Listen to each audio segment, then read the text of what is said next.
Okay, welcome to today's talk. I'm very privileged, we are very privileged to have Dr. Janine Krippner here with us today. Janine was my very first master's student, along with Roger Briggs. She even came to my job interview and interviewed me in, I think you might have been in the office that my volcanology team are in at the moment. And so when I finally arrived, here was a master's student ready to go.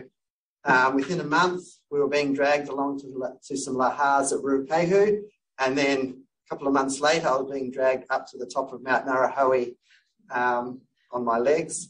Mine are much longer. to get Janine started on her master's project. She then went on and did a few years at a petroleum company in Western Australia, but the call to volcanoes was very strong in Janine, always has been, and so she ended up going to the University of Pittsburgh to undertake a PhD looking at some debris avalanche deposits and related deposits at Sheveluk volcano. I can't say it right either. Which is in the Kamchatka Peninsula. Does anyone know where the Kamchatka Peninsula is? Yes, a few people. Yeah, it's that one bit of land that juts out of the far east of Russia, sort of comes down to Japan eventually. That sort of part of the Pacific Ring of Fire. But I guess what made Janine really bounce off in her career was an eruption in Bali in 2017, the Agung eruption. And she was just innocently twittering a little bit about the eruption, and then it just cascaded into a big eruption. A big eruption, and Janine got caught up in as being one of the world's key science communicators for this eruption. And it just went on from there. I think you've had over about 200 media interviews, and she's had interviews with people like Neil deGrasse Tyson and Bill Nye. If you watch documentaries on Netflix, you'll know those people. And then eventually, following her PhD, she's landed a job at the Smithsonian Institute, managing some of the volcano databases there. And but COVID has brought her home, so she's now working remotely, but still with the Smithsonian. That's enough of me now, but I'm going to pass on to Janine, who's going to talk about her experiences with Volcanic, with her media and public engagement in the last few years. So, Janine. Thank you. That was very nice payback for me saying nice things during your job interview. Thank you, everyone, for coming. Thank you, everyone who is online as well. For those of you overseas, we went into alert level 2 of the pandemic last night at midnight. So this was a very last minute scramble of, okay, we can do this in person. So thank you very much for everyone being here. I really appreciate it. As Adrian has just given a bit of a synopsis, if anyone out there is watching who's kind of early career, about to start their career in university, a lot of my career has been on a single path. I still have the same career goals I had when I was 13 years old. I knew I wanted to be a volcanologist. That's when I realized it was actually a thing I could be. I still want to do the same thing, but I ended up in Australia because my grandfather was dying. I met my PhD advisor at a conference over a beer. As Adrian said, I ended up being in the media because I was trying to help during this crisis. I ended up at the Smithsonian because I had visa restrictions. I had to be doing something instead of being jobless. I went and volunteered, and I ended up staying on. So whenever you see someone stand up and give a talk like this, you think, wow, they've really done it. If you see a name like the Smithsonian up here, none of the details have been planned, and most of them have been very last minute, sharp turns away from where I thought I was going. So with that, I want to clarify who I am and who I am not, and what I can do today and what I cannot do. So I'm a volcanologist. I'm a trained volcanologist. I am currently working as a volcanologist. I am not a communications specialist. That is something very different. Those are people who are actually dedicated to figuring out, working with social science research, how we actually work with different stakeholders, how they work with different stakeholders to best help communities. That is incredibly important work, very highly respected. It is not what I am. So what I can do is give you my experience. I've been doing this for a few years now, and this is what I have seen. If you had any communicator up here, we'd probably give slightly different stories. And that's going to depend on where you're from, how you're brought up, your skin color, your sex, your gender. All of these different things are going to play into it because we're human. So with that, if anything I say today doesn't feel right to you, that's okay. Just leave it. This is just what I have experienced. So some questions I'd like for you to think, if you could. What do you think is important in communicating? We've all had a very real-life experience the last 18, 19, 20 months with the pandemic. We've all seen different communicators, some of them brilliant, some of them not so brilliant. I was in the States for the first 6 months of the pandemic, so I've seen a bit of both. What stands out to you? What actually inspires you to listen and then take actions? What kind of communicator, what kind of words, what kind of emotions, what makes you listen? Who inspires you and why? So specifically, who do you think is really good and who do you think for you personally just doesn't make it through? And no matter if you're a scientist, if you're a researcher, if you are a teacher, if you are a student, how can you help? Every single one of us probably has a phone, a laptop, or both. We all have access to the entire planet now. All of us can make a very big difference. And the answers to these are going to be different for every single person out there. And that's why we need diversity in those of us who are communicating. So I'm going to be straight up with the take-home points. I think we all know by now that social media is an incredibly powerful tool for good and for bad, for good and for evil in some cases. All of us, especially those of us who are doing research in sciences or any kind of things that impact life on this planet, we can help with the information that we know. We don't have to have 10 years of experience, a PhD, and all of these accolades in order to really make a difference in people's lives. We do need to work together. Those of us within a discipline, so volcanology for me, but also fields across the whole entire spectrum. I've been very lucky to be helped by a lot of meteorologists in the States because they're in front of crises all the time. They have hurricane season, they have tornado season. Social scientists are critical, emergency managers are critical. We can all work together and learn from each other. The media is often a mixed bag. We can either trust them, love them, hate them, or completely distrust everything they say. It is up to us to actually make those relationships so we can go forward helping them do their job, so they can help us reach people with our science. And with great power comes great responsibility. We'll get into a lot more of that. So how do we learn about volcanoes? Some of us make papier-mâchés, some of us watch movies, documentaries, some of us read tabloids, some of us come to classes like here at University of Waikato.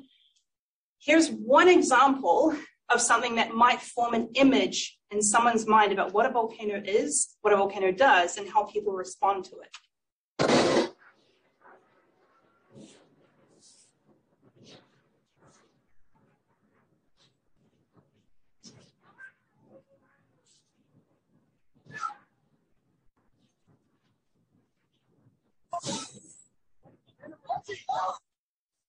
So that was the movie Volcano in 1997.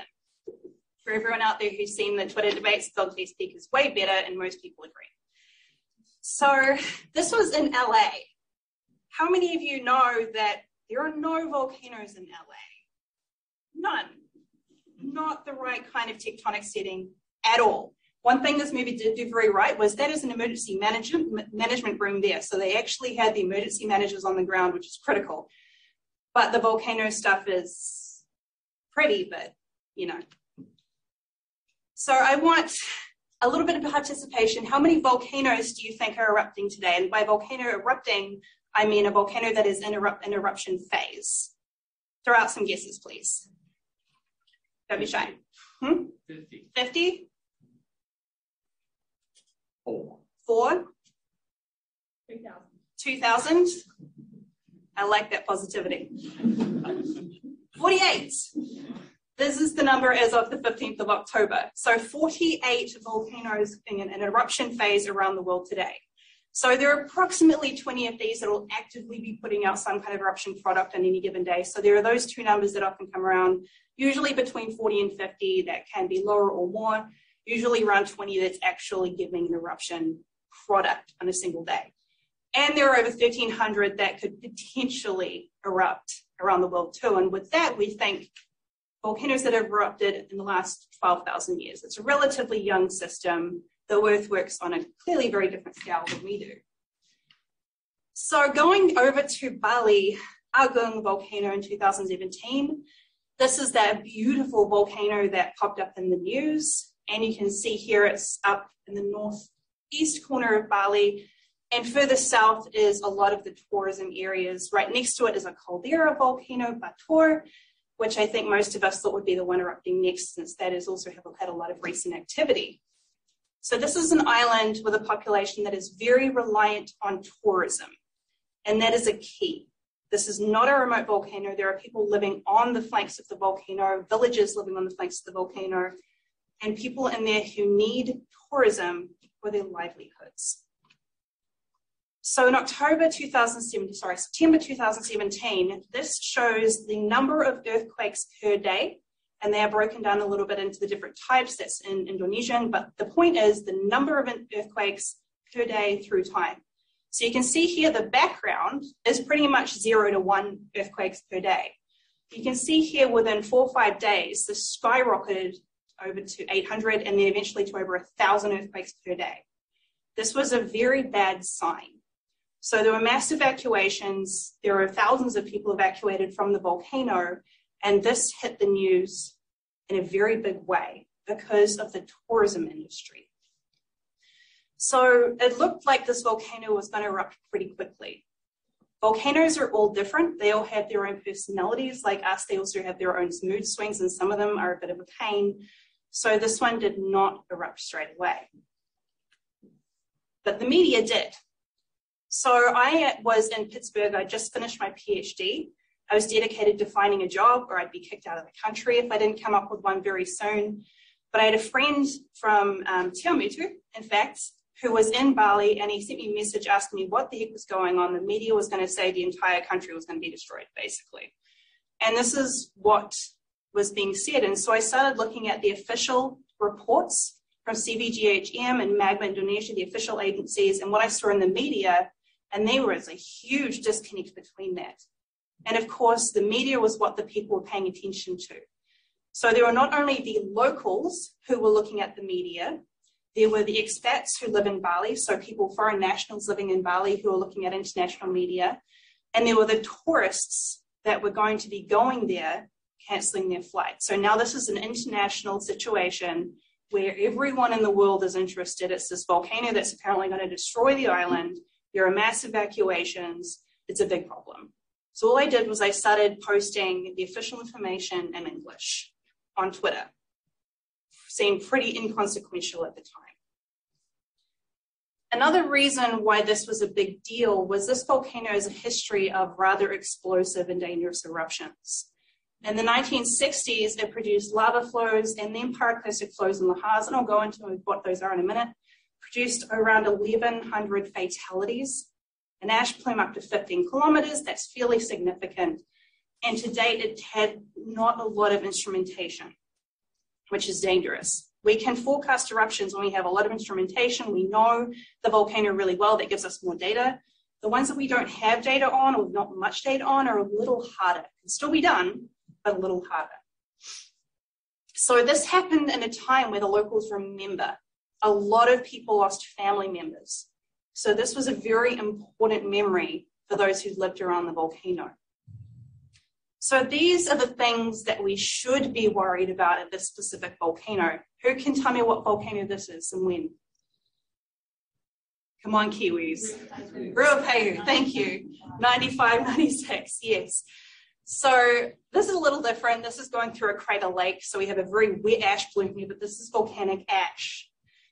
The image here is from a favorite movie, Dante's Peak, where they used wet newspaper as volcanic ash. So this is one of the places where people get this idea that volcanic ash is fluffy. It's not that bad. You can drive through it. No, it's because they used wet newspaper. Looking under a scanning electron microscope, or SEM, they're pretty jagged, not always jagged, but pretty jagged shards of glass, crystals, and rock. So not great. Not going to shred your lungs like there are some ideas out there, but very bad if you're inhaling a lot of it. They can collapse roofs depending on the structure.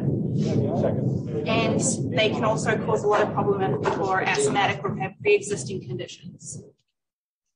We have ballistic projectiles, which are basically chunks of rock and lava thrown out of the volcano at very, very high speeds that then impact the flanks. This is Popocatépetl in Mexico.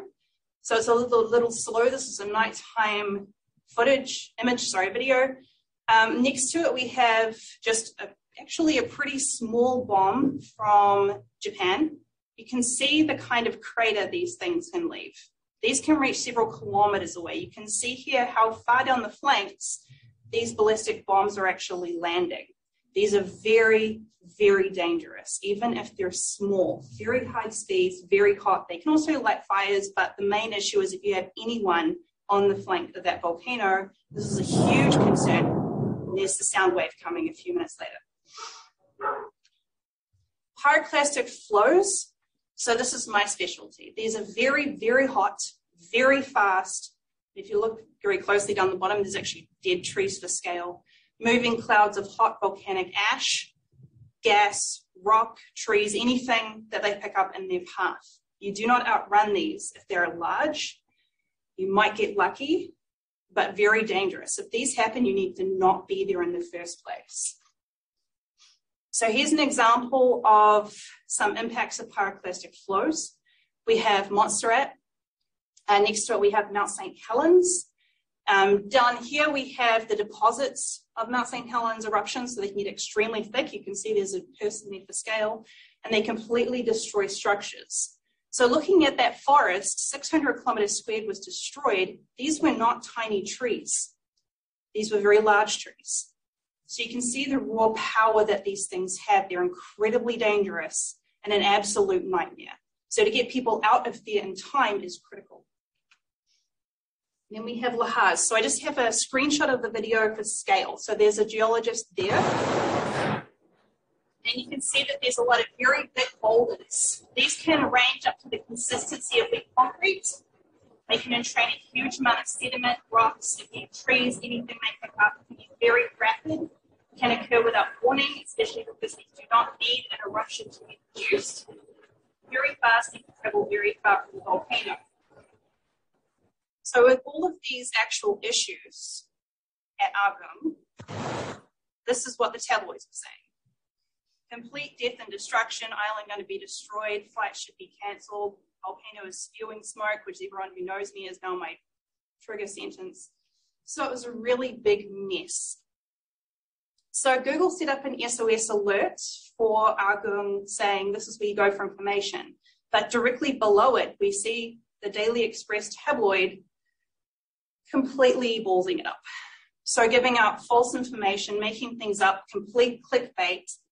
And this is what people were seeing when they were looking up this volcano. And we know now, research shows that false information travels way faster than the information people really should be listening to. So watching this video for a second, what should they be running from and now running from? These people were standing on a bridge, video filming with a camera, a pyroclastic flow coming directly at them. This is for Wago a couple years ago. So that is a very high speed cloud of hot gas, ash, rock. These people were very lucky they actually could run from it. A lot of people died in this eruption. Now, if you can imagine, these people needed a few more seconds to get away, but they had the right information from the very beginning. Other people might have survived too. I mean, this was a very complicated situation specifically, but if people have the right information, they can help themselves when they do not have time or access to official information. At the same time was the Kilauea eruption. So this was one of the lava flows that was produced. So both of these were happening at the same time. So I was fielding a lot of questions from people who did not understand the difference between lava flow, which mostly you can outwalk. Of course, once Fissure 8 got going, that was a bit of a different story. and a pyroclastic flow, which is inherently dangerous and destroys everything in its path in a very different way. So this is one of those times when I realized that while people know a lot about volcanoes, we see them a lot in movies, we see them on the news, we know what they are, the basic understanding of the hazards, which is the most critical part for anyone near a volcano, is missing globally. So the information gets lost in many different ways, but going straight back to the beginning, there were official reports being released in Indonesian, as they should be. It's in Indonesia. They were very, very busy, this volcanic team, the volcanology team over there. So this was through Google Translate. Medium cauldron smoke with 200 meters high, the magma movement in the magma kitchen urges rocks to continue. So you can kind of see how even at the very beginning, things can get misunderstood. And if you don't understand what that might possibly mean, that can get carried into international media very quickly. So Agung, as we can see here, there are a lot of ups and downs. Remember, the vertical scale is looking at earthquakes per day. It nearly got up to 1,200 per day. So this was a long time before the volcano actually erupted. 2 months. 2 months of people being in evacuation centers, 2 months of the media crying wolf, 2 months of misinformation, 2 months of people getting sick and tired of not being able to travel, of not knowing who to believe anymore, 2 months of frustration for the locals more than anyone else. So when you have these prolonged events, as we know right now in a pandemic, as we go through, it gets harder and harder to try and give people the information they need. Finally, once it did erupt, we can go back to thinking of that volcano scene for a minute. I was still getting a lot of questions about when was the volcano going to erupt, and headlines saying that an eruption was imminent. So because people didn't see fireballs or lava flows, there was a lot of confusion about what an erupting volcano even was at this point. And if you're curious, this is extremely cool. This is a very gas-rich plume coming from a different vent within the crater, and a very ash-rich plume at the same time. So this does happen in a couple of other volcanoes, but it's a beautiful eruption. Thankfully, this eruption right now did not hurt people. So here's a small, tiny, tiny, tiny amount of headlines around the world. There were dozens, if not hundreds. I didn't bother counting them. So this was months of media attention, and almost all the information out there was inaccurate. And this information stays there. We can't keep up as experts. We need to work together with people who have bigger platforms, work with the media so that we can help get good information out there. And this doesn't just count with volcanoes. We see this with epidemiology. We see this with climate change. We see this with water and air quality, soil quality. All of these things are important to different aspects of our life. It doesn't have to be as dramatic as a volcano. So if we aren't filling all of these gaps with actual knowledge, someone else will. So all of these are courtesy of the tabloid in the UK, the Daily Express. So Yellowstone volcano warning, Yellowstone will erupt and could end human civilization. No, it won't. Alaska earthquake fears grow for Mount St. Helens volcano eruption. Does anyone know how far Alaska is away from Mount St. Helens? Vesuvius eruption warning. Europe's not a super volcano, and I don't know what they mean by boiling, but whatever they do mean, it wasn't doing it. Iceland volcano imminent. This was at least 3 years ago. Did you want to see Cutler erupt 3 years ago? No? No, neither did I. Indonesia suddenly hit by 2 huge earthquakes, leaving the Ring of Fire on alert. Wow. Anyone know how many earthquakes Indonesia gets all the time? And can we just kill right now that the Ring of Fire is a beautiful zone of earthquakes and volcanoes, but it's not actually a connected thing. And this is my favorite. Yellowstone volcano eruption warning, hundreds of bison dead as fears of mega blast grow. And then you read underneath it, fears of Yellowstone volcano erupting are on the rise after authorities have culled more than 1,000 bison. So it's not the volcano that killed the bison. This is the kind of stuff that is getting put out there all the time. All the time. And we might think, yeah, sure, this is in the UK. And the UK residents might know. Is there anyone in here from the UK? Sorry. They might know to not pay attention to this, but people in the countries who might be impacted by this might not know this, and this is all over social media. Yellowstone is another big one. We are very lucky. We have all survived about 24 catastrophic life-ending eruptions, according to the tabloids in the UK. So this happens every time there's an increase in earthquakes, which naturally happens by either the geothermal system or the tectonics of the area or the volcanic system itself. There might be a new paper released. There might be, I don't know, a movie come out, the wind might change, I don't know. This kind of stuff comes up all the time, especially with super volcanoes. And it's honestly filling the internet with garbage. So if people are looking at this information, we need to go to where they're looking in order to reach them. So there are many, many scientists out there doing many different things. A couple of things I'm doing is I have a blog, which I'm currently locked out of, a podcast, a YouTube channel. I work for the Smithsonian Global Volcanism Program, who's run by Ed Bensky, who is constantly putting out good information with the team there, working with media and, of course, on social media. If anyone wants to go out there and do TikTok, it's all yours. But we need many of us out there. There is so much room for all of us. I don't ever want to see scientists saying, oh no, she or he has done that. We need different voices, we need different faces, we need different languages, we need different personalities out there.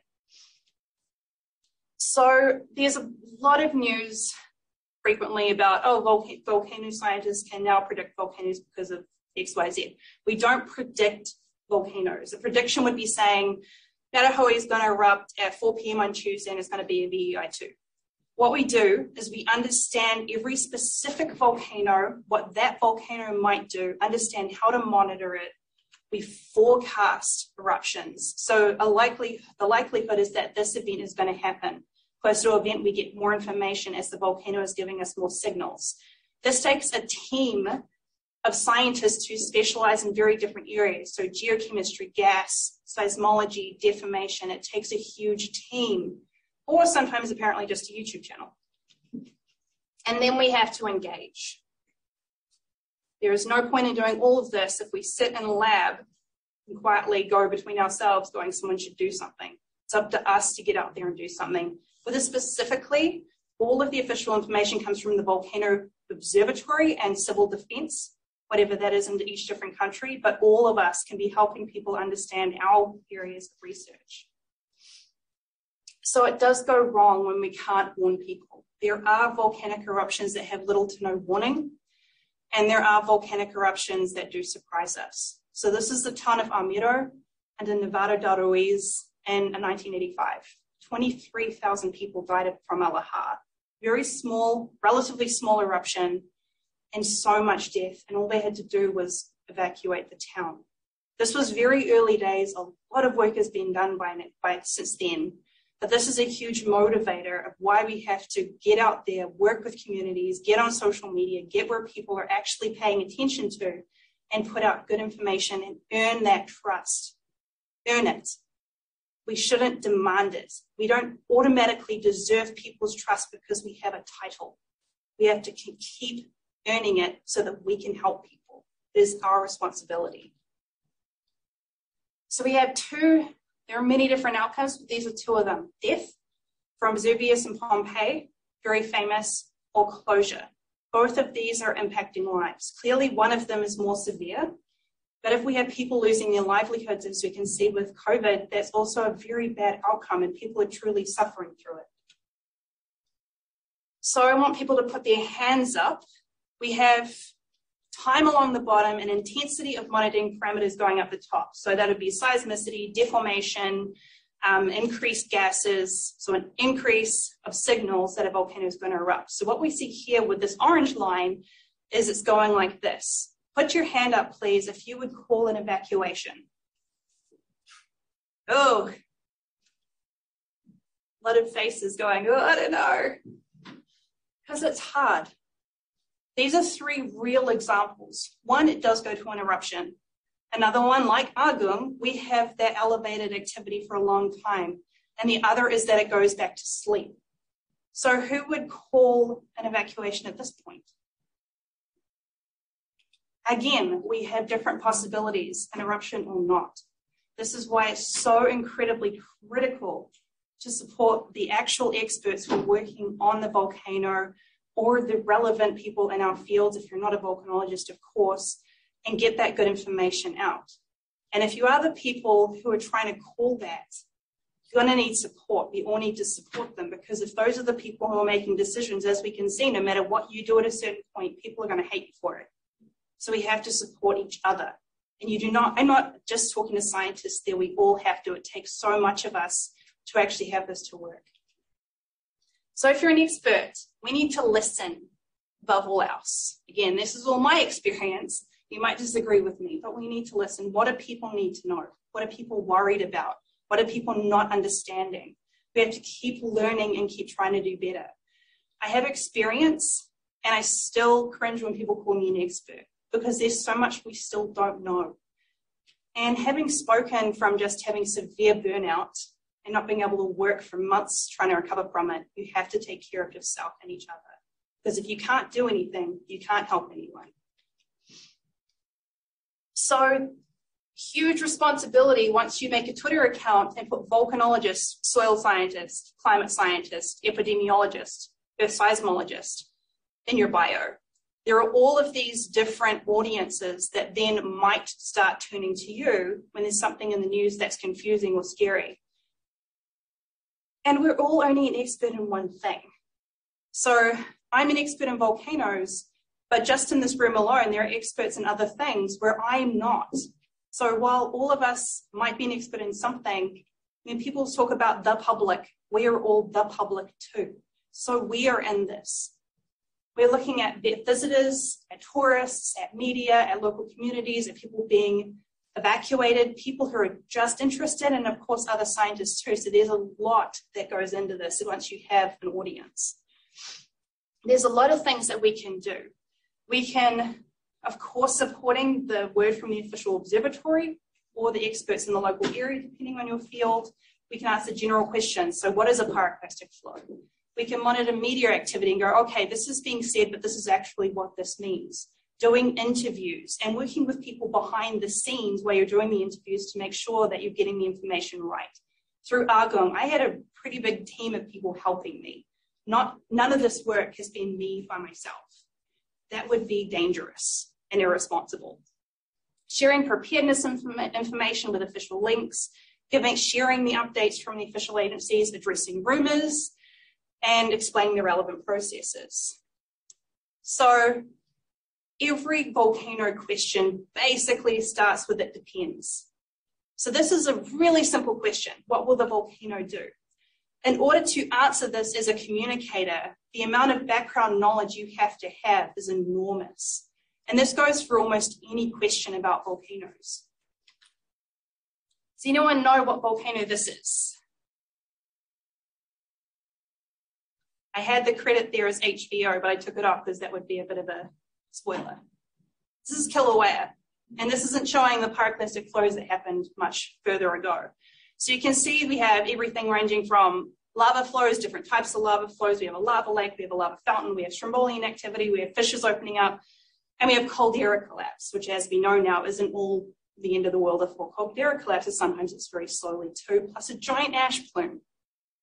So luckily, the Hawaii Volcano Observatory is very good at what they do. They're a huge dedicated team who watch this volcano and they put up the information. And as a volcanologist, it's up to us to help people get that information and then understand it. So we can work through crisis time and peacetime.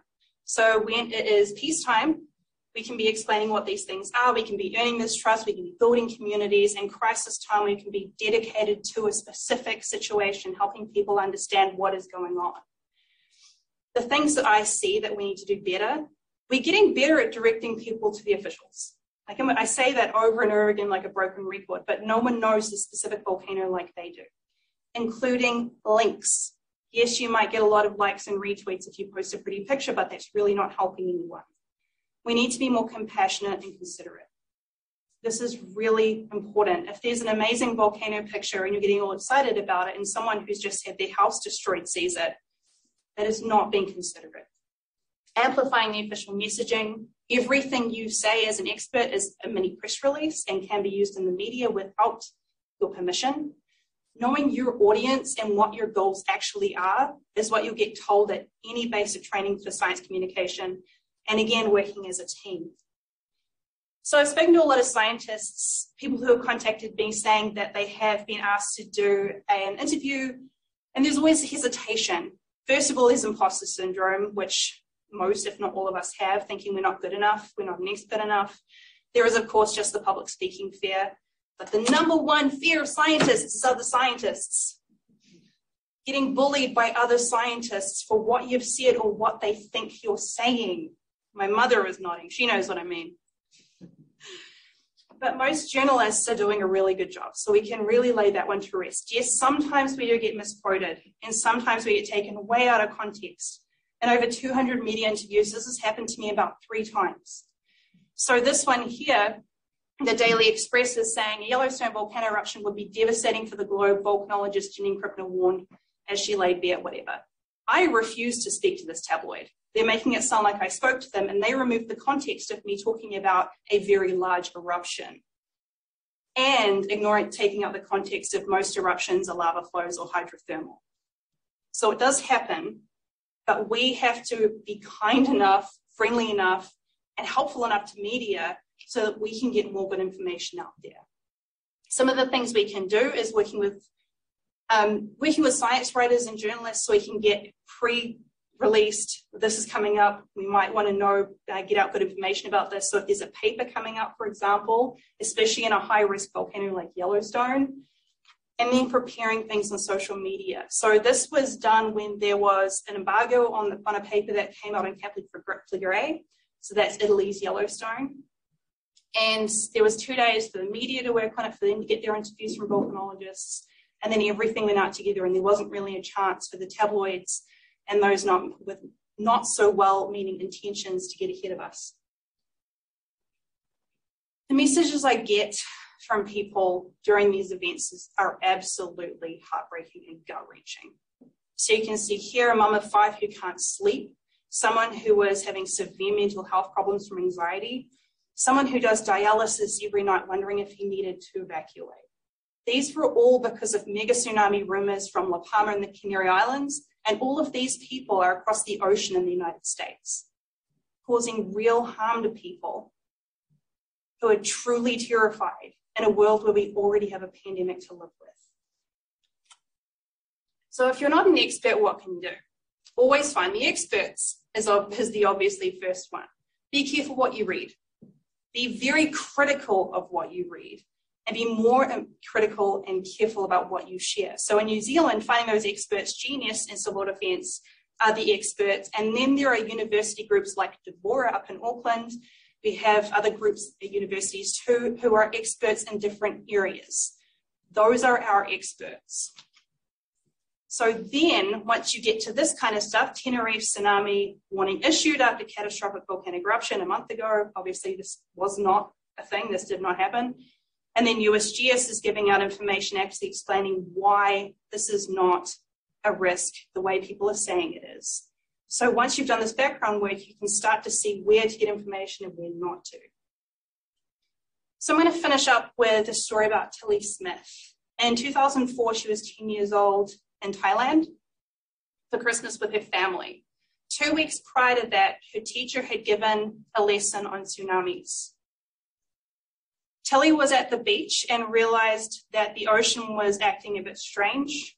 It wasn't really going in and out like it should, and there was bubbling at the surface. Because of a lesson from her teacher in the UK 2 weeks ago, she knew what it was.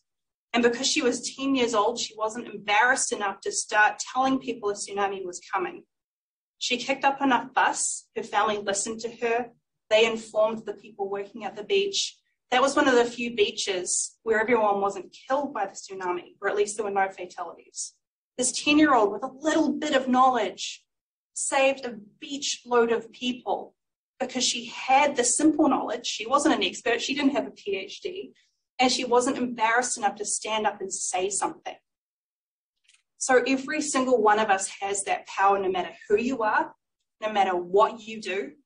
If you're a scientist, if you're someone who's enthusiastic about volcanoes, if you're someone who just wants to know more, through being really responsible with information, every single one of you might be that person who gives someone the right information they need to save their life, to make their life better, and to make life a heck of a lot less stressful for them. So I believe in all of you to go out and make a difference no matter what you do, because I did not see it coming in my life. Thank you very much.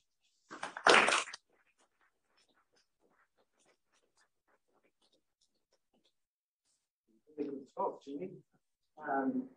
So we want to open the floor to questions, and Andrew, just keep an eye on the Zoom questions too.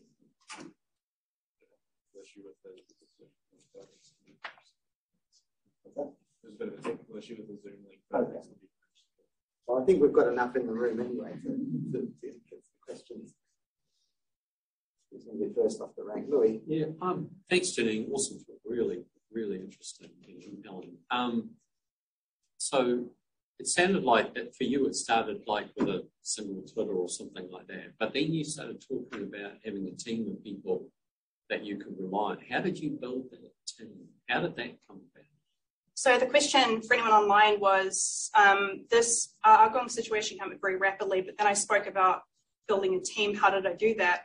I basically messaged friends. I think I put out a message on Facebook asking who could help. And I had people across different time zones, volcanologists mostly, some people who are much more senior than I was, someone in Indonesia, so we had also other people outside of this core group who could help me with translations, people in Bali who I was also giving information to, and they're also helping me understand things. So I had a core group just in Facebook Messenger who were awake during different time zones. This was 12 hours time zone difference from me. So I was doing this through the night for 2 to 3 months. So yeah, it was very basic. It was not a public information officer situation. I pulled together people I knew and some of them I didn't know yet. And we just all wanted to help. And then more people got in touch later who had more expertise in communication. And of course, I was in touch with the observatory people as well.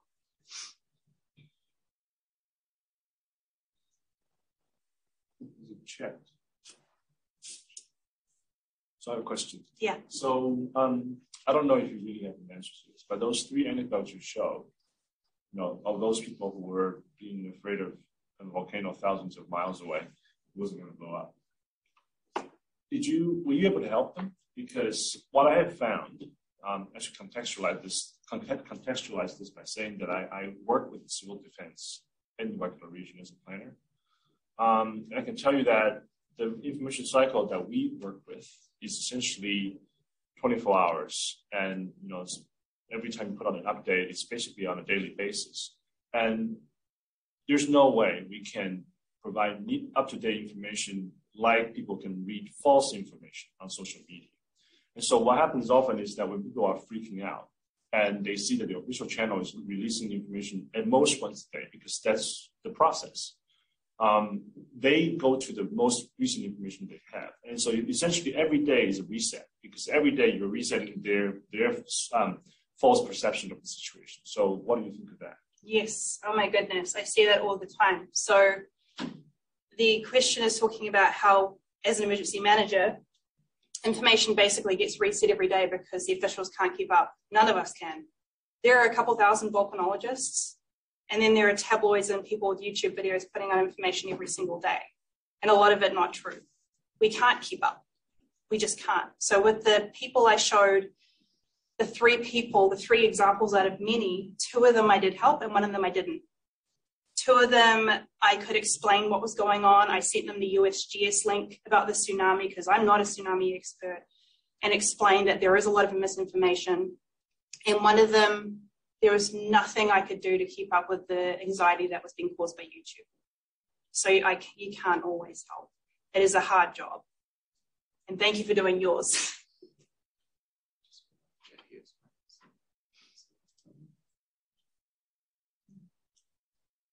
Taking into consideration the need for good work-life balance, do I love my job? Yes, I love my job so much. I got into volcanology because I love volcanoes and I love people. All of the communication stuff I do, though, is not my job. I do this purely because I care. But I am absolutely madly in love with volcanoes, and I still can't believe I get to call myself a volcanologist. So yes, I love my job. Don't need to see super. Thanks.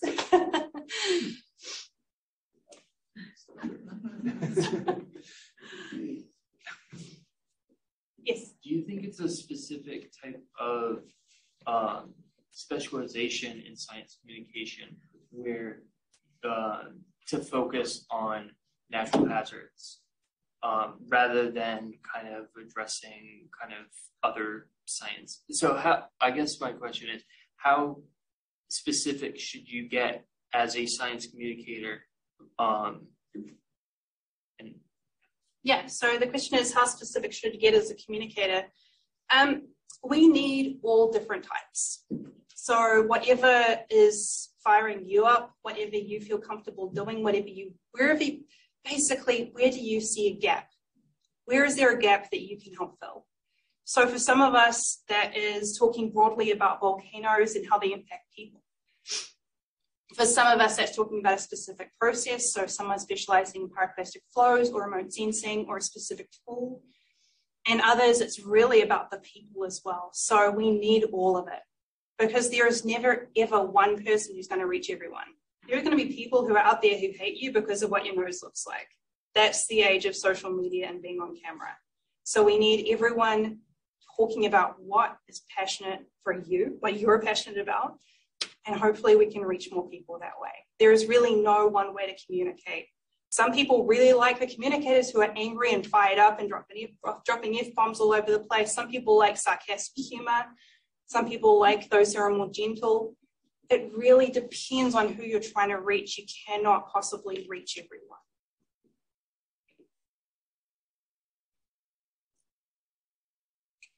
Yeah, Sorry. So, from your experience, is there something that we can change kind of at a government policy level that allows us to be able to communicate more effectively and deal to the tabloids? It's probably not a fair question, but... It's a good question. So the question is there something we can do at a government policy level when it comes to misinformation through media? Honestly, I don't know. It's something I definitely thought about. I don't know anything about policy when it comes to it, really, but that's a good question, and that's when we need to work with people who do know. Because, like, the tabloids in the UK, that tabloid is actually one that the Prince Harry and Kate, they've been trying to go after them, and it didn't work, I think. So there are higher up people trying to combat this, and it's still not working. Can our governments do more? Yeah, probably, but then we get into things like censorship and all of that really complicated stuff about how do we tell what's good information and what's not. I actually got in touch with Google when it came to that SOS thing, and the answer was, yes, wow, this is a problem. We didn't know because we're not volcanologists. This is one problem. We have so many different catastrophic issues around the planet that there's misinformation on. So where does a company like Google or the New Zealand government begin, especially if you need to have an expert in the room to actually tell you what's good information and what's not? So with social media being so new, there are so many questions we don't have answers to yet. It's a very good question.